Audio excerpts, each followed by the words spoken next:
Hi guys, as support for Brexit continues to drop and backing to rejoin the EU is on an upward trend, it's nonsensical for politicians to try and ignore the negative impact being outside the EU and the single market is having on the economy. I could understand some years or even months ago the Tories trying to convince the public that Brexit was having no impact. But considering that anyone left who supports Brexit is unlikely to vote Tory, and a great number of people who backed Leave in 2016 are reconsidering that, it doesn't make sense for the Tories to be dishonest about Brexit. However, when Jeremy Hunt spoke to Channel 4 News, he stubbornly refused to accept reality. Because we have a combination of factors which they don't have. So we have higher dependence on gas, which is what countries like Italy have. We import around half our food, which is what Germany does.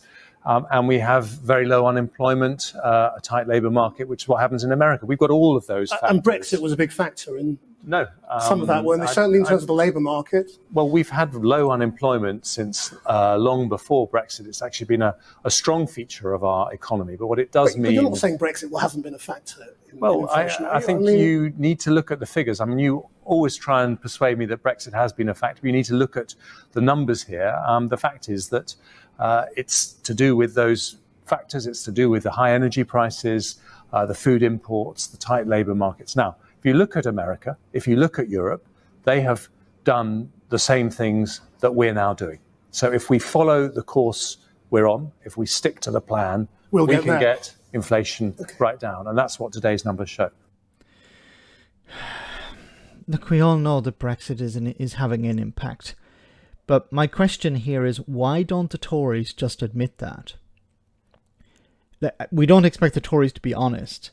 But what I mean by this is that I think the political fallout of the Tories saying, yes, Brexit is having an impact is less than they think, in the sense that it would not cost them that many votes. Because the public have turned against Brexit. And anyone who would consider voting for the Tories is going to vote for the Tories.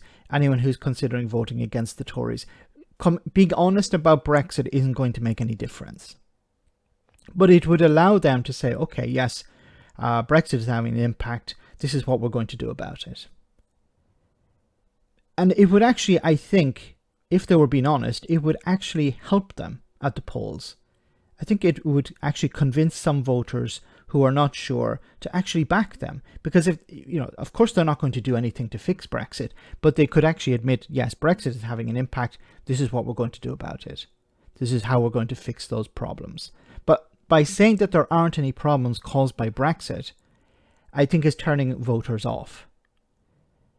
Now, the Labour Party have a different approach. They are admitting that Brexit is causing a problem, but they're calling it a Tory Brexit. So they're not saying Brexit is the mistake here. It's the Tory style of Brexit that is causing barriers to trade and labour shortages and stuff like this. And Labour are saying that we would make Brexit work in the sense that we would try and fix some of the problems that Brexit is creating. But the problem is not Brexit, it's the type of Brexit that we received. And to a certain extent, they are correct. But Brexit is never going to be good. It's just some Brexits are worse than others. But at this stage, I don't understand why the Tories just don't come out and say, yeah, Brexit is a problem, but what we're going to do is this, that, and the other.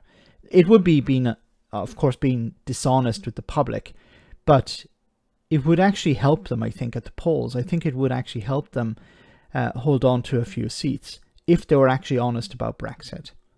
But for some reason, they can't do that. It's too ingrained. And of course, it's sad to hear Jeremy Hunt, who was a Remainer, continue to back this. Let me know in the comment section, guys, what you think. As always, your comments are greatly appreciated. Thanks a lot.